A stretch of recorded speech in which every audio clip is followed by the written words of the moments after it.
Yes, hello, welcome along to this video. This video is a very special video because it marks the very first episode in a series, which we're not sure how many episodes we're going to do. We're going to kind of see how it goes, that we are calling the Beach Hut Boardroom.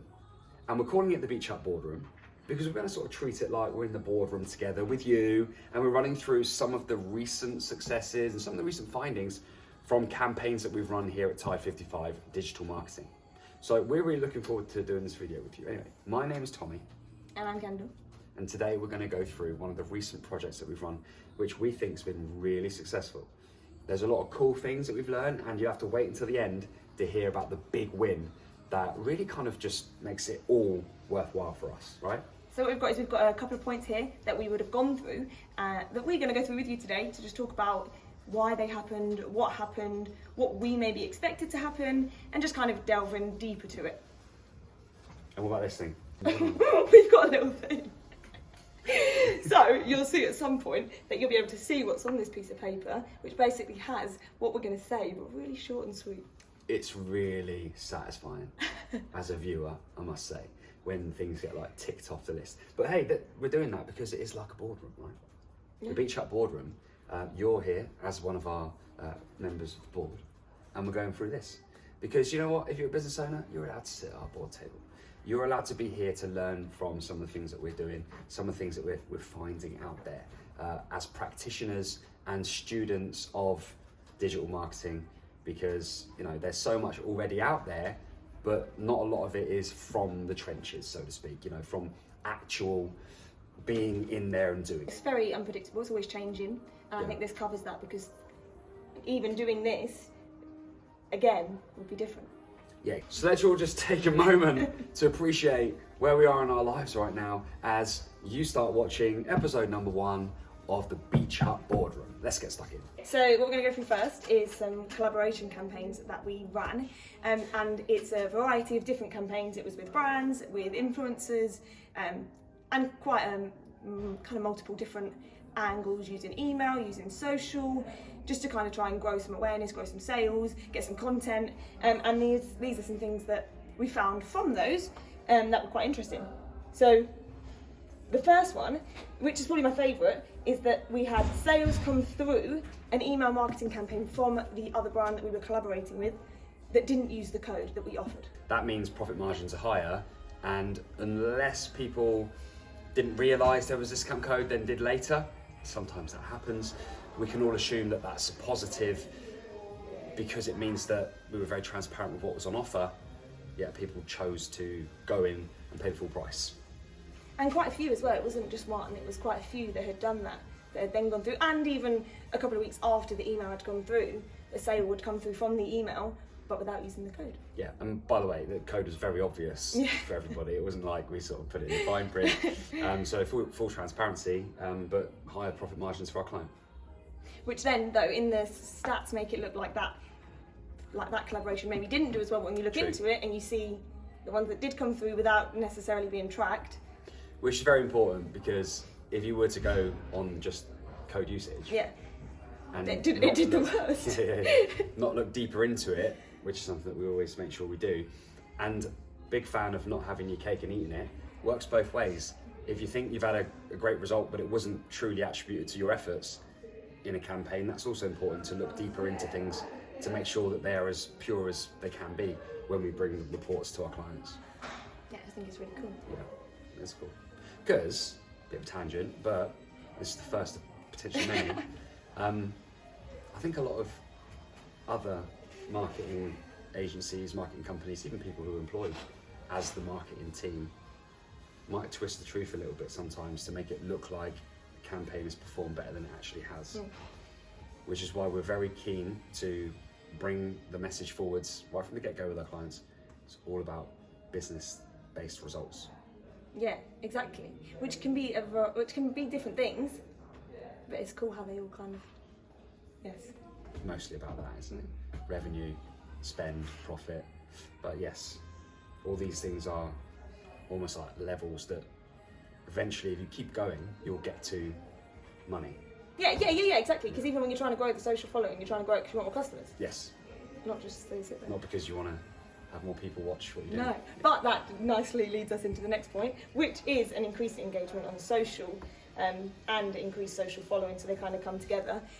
That's from, we did a lot of giveaways with, again, influencers and brands, as well as kind of other things where we would like gifted bassists.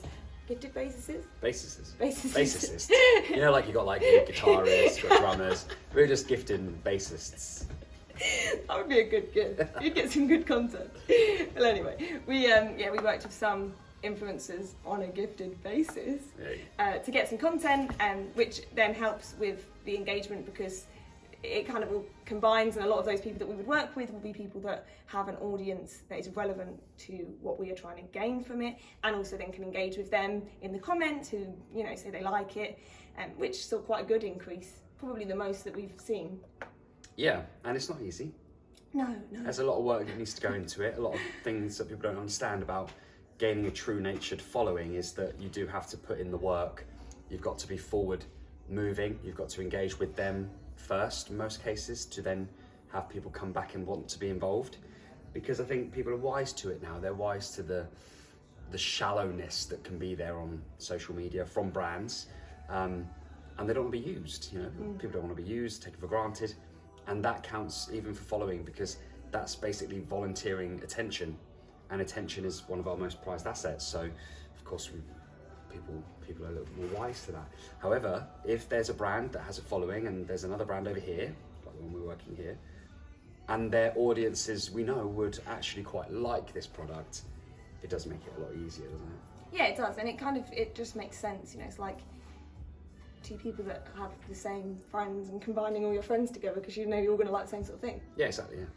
So you always get that one friend though. Yeah, of course. But you learn from that, right? And if you don't have that one friend, guess what? You're that one friend. Oh, no. That's what you think. Maybe I'm that one friend. Yeah. So then, I think another good thing to point out with the increased social following is that, like all of that, the time, the energy, the engagement, all comes into fact. I think one thing that is showing more like a good way of doing it when you do giveaways is having save post as one of the entries. Oh yeah, big. Because that's one of the big things for the Instagram algorithm, and that I actually tested it. Some of them did that and some of them didn't, and you saw a significant difference because Instagram thinks, oh, if they're saving it, they must want to go back to it, which makes it a good thing in their mind. Algorithm wise, that's going to kick off as well and continue to be very valuable. So then the last bit we kind of covered with was the fact that even though you run multiple different ones and you think one of them is going to do really well, it's not always the case. Based on that purely on sales, really, the one that I would have thought would have done the best didn't. We love it when that happens. Yeah. You know why? Because we're grateful that we did an option 2 and an option 3. If we only went with what we think is going to work, we probably would suck as an agency. Because it's not about that. Yes, you need some creative input. Yes, you need to turn and twist and flip sometimes. But more often than not, it's about being obvious, isn't it? Yeah, it is. It's about looking at what's happened before, looking at cross-industry knowledge, which we get a lot of because we work with different companies, having the ears to the ground and then thinking, well, there's a good chance it's going to work, let's do that, but let's do this as well, just in case, or as well as. Yeah, it's good as well just to kind of test different, because a lot of I think the thinking that something's going to do well is based on how big another account seems. Yeah. But you don't really know. You don't know until you jump in that water, how hot or cold that water is. Exactly. It's a quote, write that one down. Cool. Okay, so the next part that we're going to move on to is kind of a random one, but quite interesting. So we did a survey. And you're going to have to tune in after the break to find that. Now, what that means is we've run out of time. But to you, it's not going to matter, because in a minute, the video's going to carry on. Okay. But it just might be a little bit lighter, or we might be a little bit more energised. But right now, we've got more energised. We've got to cut it short. We'll come on to the next bit after the break. A little word from our sponsors. And welcome back to the video. We hope you enjoyed that short interlude. So let's move on to the next point.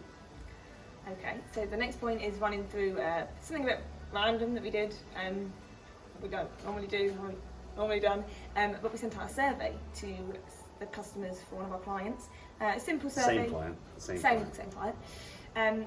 simple survey, just one question in an email. They just had to click through and give us their answer, and just for some feedback. Just, what do they call it? What's the word? What is it? Market research. Yeah. That's what we did. I feel like you could have just went, so another thing we did was send a survey. Right, this is what happened.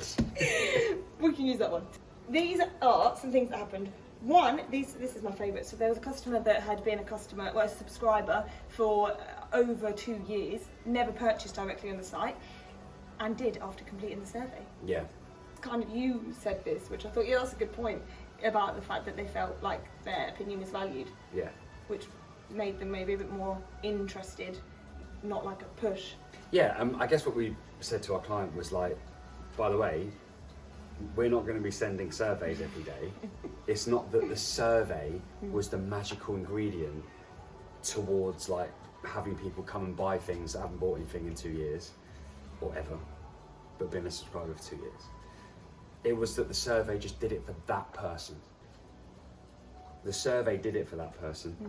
They were there that day and went, oh my gosh, they want to know what I think about that. Here's my money. So there was to send a custom email sequence to Just that to person. them, yeah. Every month. Hey, we would like to know your answers to these following questions. Maybe How much money would you like to spend today? Yeah.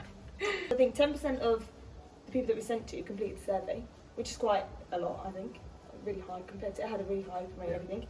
5% of that 10% then went on to place an order using the code that they were given. And then 2 weeks later, just randomly, someone placed an order through that, and it went to £80. And their Nice. average order value is 17. That's great. That's really interesting, isn't it? So people can take that as real tangible, quantitative data, and spent upwards of 4 times the average order value in one order. Cheers. Interesting. Very interesting. So basically, it's to very explain. satisfying for people to watch the ticking. We spent a lot of time putting this together, so tick those. Tick them. It's your idea. I would tick them. Yeah, I thought it's going to take some time to cover them. You know. Tick. I would tick them.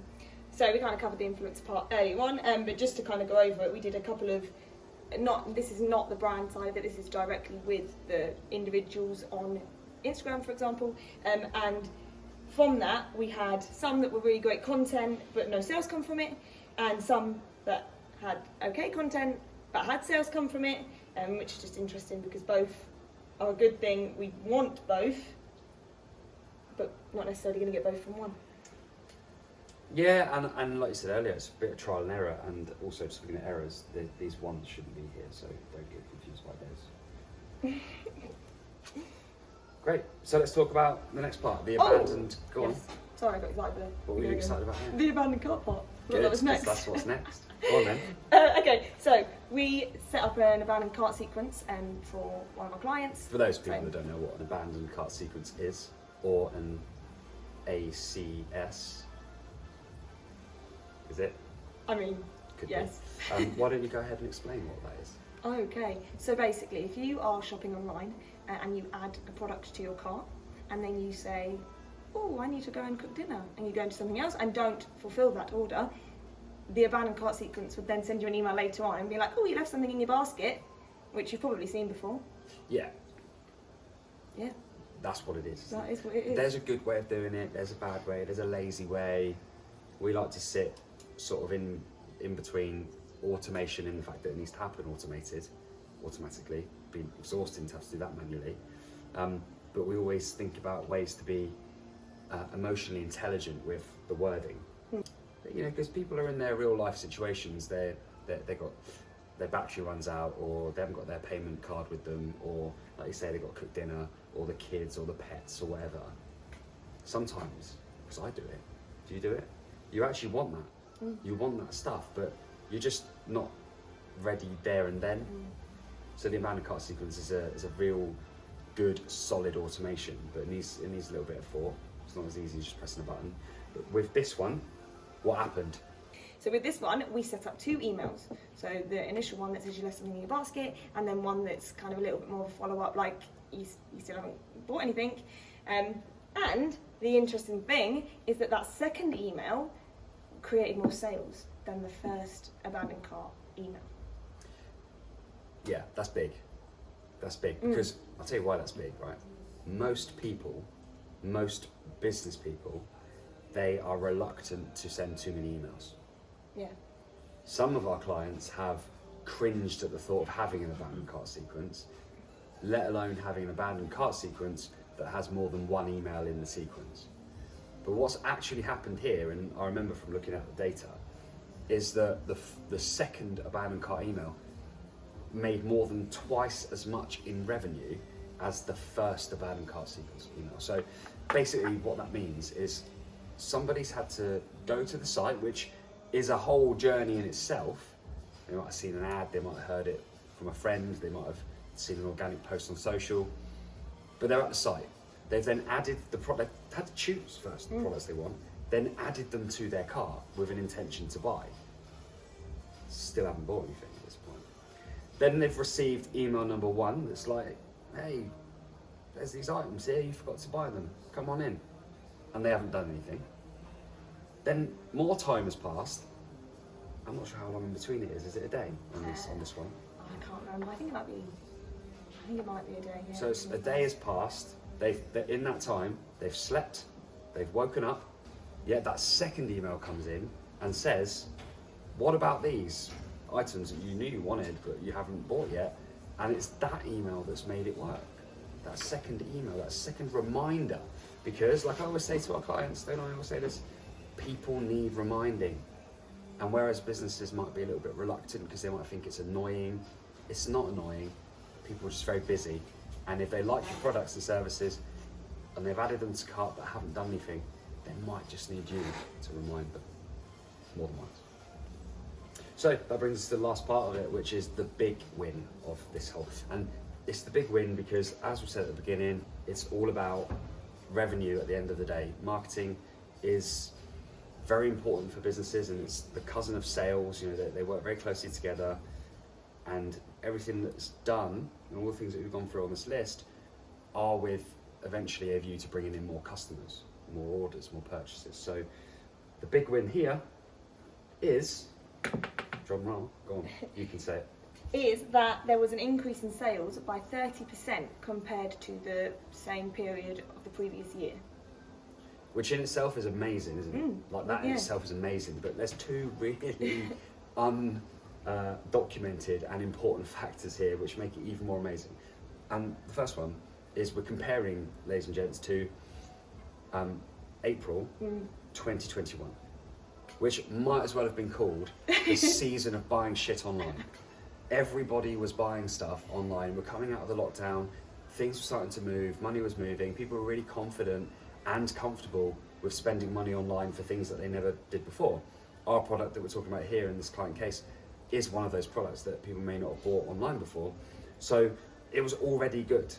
Yeah, I think it was actually better than what they would have expected in that time. It was an anomaly that a lot of our e-commerce clients, they will commentate about how those results are freakishly good in that time period. And the thing about this one, and when we shared this with the client, their words were that was such a good month. They thought there was no way that we'd ever beat that. Now, of course, of all the efforts that have gone in and the work that we've done to lay down some solid foundations throughout, because not all the money's come from this stuff, we've managed to improve that by 30% in a comparison. So we love that. That is what makes us go, yeah, come on, let's go.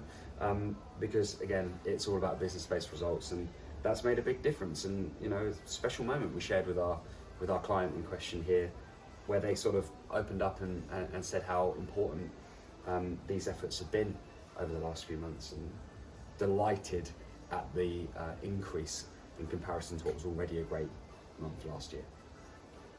So final thoughts? It's just nice, isn't it? It's just nice sitting and talking about it like this. Yeah, it's nice. Yeah, like I think there's a few ways you can deliver that sort of message. You can come out and give it large and be like, yeah, increase profits. I think you can also be a little bit like blasé about it, like it's something that you just do all the time. Well, you increased profits by 30%, of course we did. But it's not like that in real life. And I think sometimes with all things on social media, they can be a little bit misconstrued or hyped beyond what's real. It's not real, it's not normal to be doing that all the time. Of course, you strive to be the best you can, and we're still a fairly young company, but we are so pleased with that result. And we have been very happy with it to the point where it makes us feel a lot of joy inside, and we know that it makes our clients feel good too. And now it's up to us to not rest on those laurels and keep going, and keep delivering on our promises. So on that, we promise you more of this stuff, looking under the hood at what's happened, what we can share with you that might be useful for your business. We promise that we'll do that for you.